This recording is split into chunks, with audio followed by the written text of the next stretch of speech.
PSGL round 4 here in France is going to be a sensational race. I can already tell you that from watching the race back and also experiencing it live in my own eyes.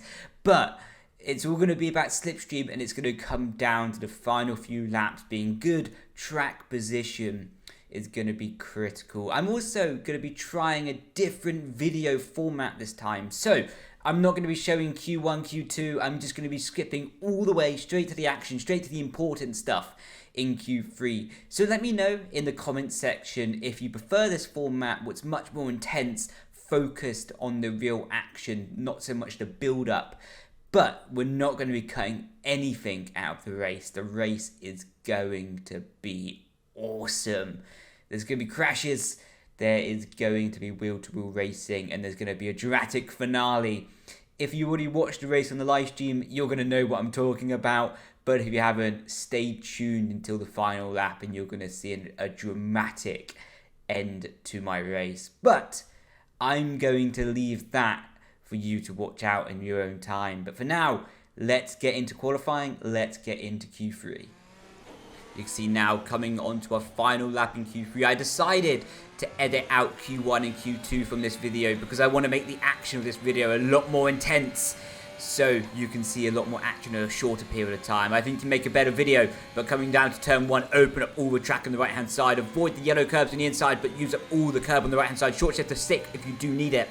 Now, the sequence of the corner is so difficult. You have to throw the car in with maximum speed, maximum commitment, but also you have to start slowing the car as the section goes on. You see, we took a little bit too much curb there. We unsettled the car. It cost me about half a tenth, 3/4 of a tenth maybe on the traction. But onto the back straight, you see purple in the first sector. Open up the DRS as soon as possible. Now, this chicane is so critical for this lap.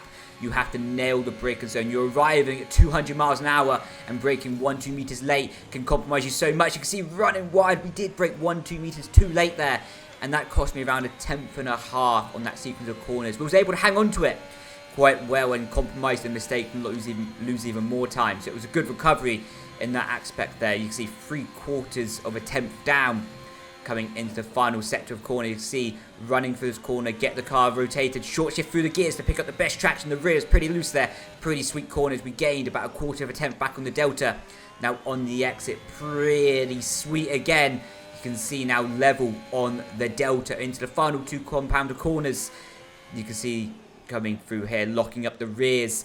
And that does push me quite wide in the final corner and actually means I'm down on the delta. But the delta in the games will sometimes be a bit glitched. And that does mean I'm actually 8 thousandths up. So I did improve my lap time. And you can see towards the end of qualifying, I did end up finishing P3 in the qualifying session. Level time actually with my teammate Daniel Brendon. So showing that every thousandths counts with the grid this competitively. But on this track, the strategy is going to be critical. The slipstream is huge.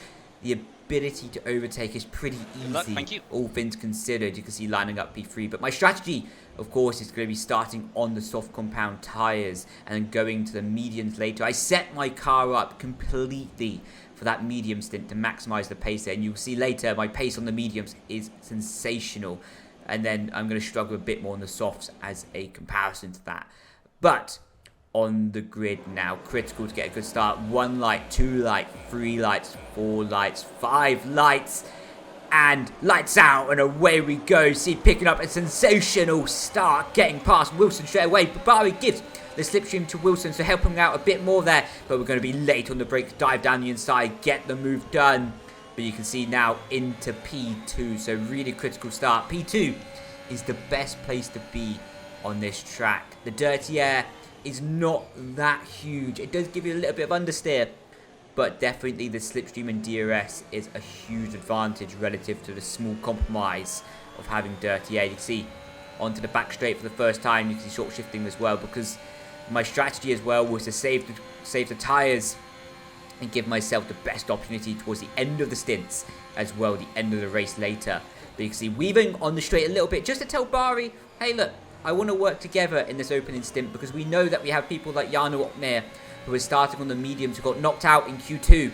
So they're going for the alternative strategy, and they will be lightning fast towards the end of the race, being on fresh softs. But you can see 2 tenths behind Bari. You can see the understeer that I'm going to be picking up. This is the compromise in my setup. A bit more understeer, but it is going to help look after the rear compound tyres. What the most sensitive tyres here, especially towards the end of the stint, like I was saying earlier. You can see for the long corners, Bari is able to extend his gap 1/2 tenths. So I know at this point it's going to be critical to stay in his DRS. It's not going to be that easy in the opening laps. But towards the end of the stint, it's going to be much easier for me to follow. And that's really what I'm aiming for. Coming across the line for the first lap, you can see checking the weather as there was due to be rain in the final 5 laps of the race.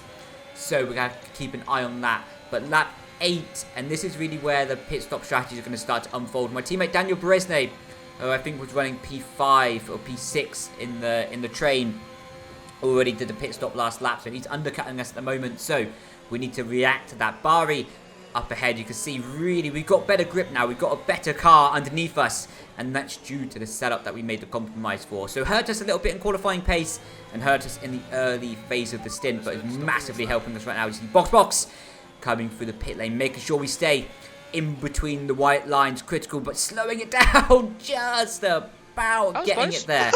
But Davio behind us does pick up a 5-second penalty, showing how easy it is to get the speeding penalty here. But through the pit lane, a very long pit lane here, you can see my teammate Daniel Brendon, the Ferrari, coming through the second to last corner right now. We're going for the medium compound tyres, and we're going to be checking. This is a good tip for you league racers at home. Check who has warnings on their race director. You see Bari had 1 warning, so I know he has to be a bit more careful, especially in wheel-to-wheel combat, so I can use that. John Wilson retires, not going to make a safety car though, but Daniel Brendon, who was running like P5, P6, undercut all the way to the theoretical race lead right now. But you can see this is the perfect situation for me right now, because I have 50% battery and I have a soft compound tyres compared to Brendon. What means as long as I don't make a mistake on the exit of this corner, I'm going to get a free load of DRS, which is going to be about 3-4 tenths for free, and I'm going to be able to blast past him on the straight. You can see Luke Smith about 8 tenths behind, but he should be able to stay in DRS zone of us. But now onto the back straight, and see Brendon pulls to the inside, but he's actually just letting us go past. Very smart, very tactical of Daniel Brendon. He's a very smart driver. And now he's going to try and follow us in our slipstream and DRS and try to pounce later when his hard compound tyre is going to be looking better than our medium compound tyres. Well, you can see actually me saying they work together, but already skipping massively later into the race. Lap 16, and you can see the cars ahead who are starting on the alternative strategy are now starting to unfold and make their pit stop onto the soft compound tyres. See, Luke Smith is going for the move, and we're not going to defend because we want to be following him actually. He's been following us for about 6-7 laps quite closely, saving up his battery.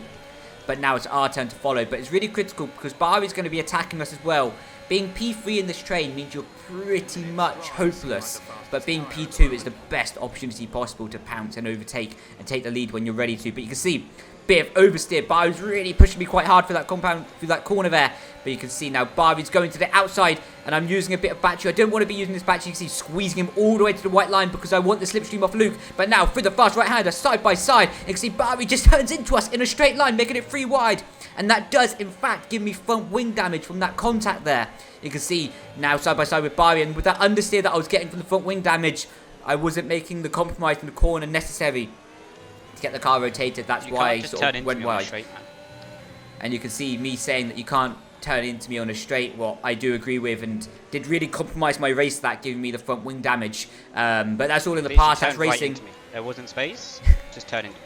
And you can hear me complaining even more. But of course, the emotions ran high. Actually went in the race. But you can see lap 19 now going up the inside of Luke. I didn't really have a choice because Bari were attacking us. You can see 3 wide through the fast right-hander. But you can see braking really early now. We actually go side by side with Bari. We decided, we was making a decision actually if we should let Bari go past in this lap. But we decided to keep the theoretical race lead for this lap, just because there could be more fighting through these corners and I don't want to risk getting dive bombed. But now you can see the understeer is really hurting us as the pack is starting to close up. Lap 20, you can see Bari's following us really closely now. And this is the lap that I think I decided to let him go past me. You can see, let him go around my outside, blocking Luke so he can't make 2 overtakes in one go. You can see now letting Bari go past, just modulating the brake of the throttle to make sure Luke can't get a sniff up the inside. but you can see going defensive. 7 laps left in this race. It's really becoming to the focus point of getting your strategy right. Cutting all the way to lap 24. You can see Barbie's pulled away a little bit, but I've got 70% on the EOS battery. That's huge with only a few laps to go. And I know that Barbie was quite low on his battery, and you'll see in the next lap or two, he starts flashing, what means he's under 10%, and he's at a massive disadvantage right now. But you can see both of us are at a massive disadvantage because all of our fighting and my front wing damage, which compromised the pace of the whole train, actually allowed Jarno to catch up. But I decided to go all the way to the outside, let Jarno have the inside line because he's on the compounder tyres much faster than us right now. And he's going to be going so much faster. I don't want to fight him. I want to focus on Bari, getting ahead of Bari. And all we know is that Jarno can get a penalty later in the race. And he did actually get a penalty for crossing over the white line. So, as long as we can stay within 5 seconds of Jarno, we will be in the position to win this race.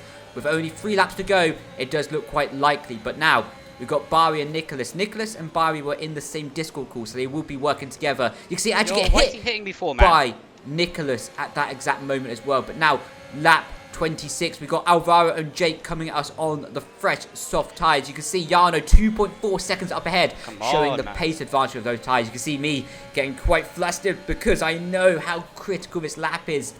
That I didn't notice at the time, but Jarno did have that penalty, of course. And of course, I don't want to lose touch with Bari. You see 67% on that front left because of the front wing damage causing more understeer. You can see onto the back straight, 7 tenths. Bari typically getting quite good exit. Tyres, but Jesus, man. You can see I'm just surprised about how much pace they have at this moment in time. You see using up all the battery just to make sure Alvaro can't get ahead. You can see Bari's now flashing. We think about going up inside, but still, I want to stay firm to my strategy of having the DRS on the final lap. Because Alvaro and Jake are going to be on the fresh soft tyres and they're closing so fast. You can see you've got 4 tenths advantage. I'm able to use a little bit of battery just to make sure I stay close to Bari and I don't give the opportunity to Alvaro making the move up the inside. But much like the end of the soft stint, you can see even with the front wing damage, look how much closer I'm able to stay a bit of oversteer over the inside curb. I just wanted to take the inside curb to avoid a bit of dirty air. But you can see I get hit there again. But again, it's just a speed difference. I don't think they realised I had the front wing damage. So it also makes a bit of sense to why there's a bit of difference. But I leave the inside here open quite foolishly. And Alvaro takes it. Gives us a little bit of shove off the track, but that's racing. I don't have any bad feelings to Alvaro. I probably would have done the same thing in the situation. I rejoined quite dangerously, but on the same straight, and see I'm weaving a little bit too aggressively. Alvaro goes up the inside. You see, I say GG because I thought that was move done, and you can see I get a 3-second corner cut penalty. What I think, if I wanted to protest, could have maybe been removed because that was literally my second warning of the race, and I didn't really gain much time from it. But Alvaro did spin on the curb after that battle, so he was sort of out of the fight now. But the final lap, coming onto the back straight, and in my mind the penalty could still be removed. That's why I was still attacking. See massive closing speed to Bari. We're gonna go, he's gonna go defensive and he'll move twice. He just and moves. You can see there's massive he moves on contact. The straight. Why, man? And we're gonna take a look back at that in slow motion because you can see Bari goes to the left hand side, and you see I follow him. Now I start going to the right hand side, and Bari moves back over to the right hand side at the last possible moment, giving us very little to no time to react. He just moves on the straight. Yeah, that's ruined our race, and Bari was given a 5-second penalty by the stewards and 2 penalty points to his license, if I do remember correctly. But I'm just very disappointed to hear in the voice from the actual in live stream footage. You see, I let Simon go here because I have no front grip with front damage now. Okay. But you can see I'm just very disappointed because if that didn't happen, I probably would have won the race on track with Jarno having the penalty. But this is racing; these things happen, and we just need to look forward. But overall, I'm happy because now I've done 2 races in a row, Monaco and here, that we've had the opportunity to fight for the win.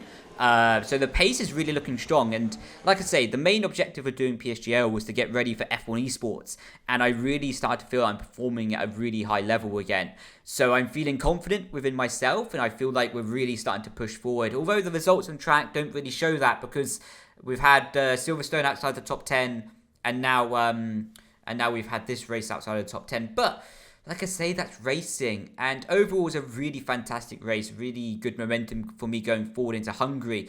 But I'm going to talk more about that on the desk. So on the face value of it, P13 doesn't really seem that impressive, does it? But I don't think it tells the full story. As you saw in the video, was fighting for the win until the very last lap, and we was in the leading position for a massive chunk of the race as well. So I'm feeling confident within myself and the work that I'm doing behind the scenes. And of course, as I've mentioned many times in this series of videos, this is all work in preparation to get ready for F1 Esports in 2022.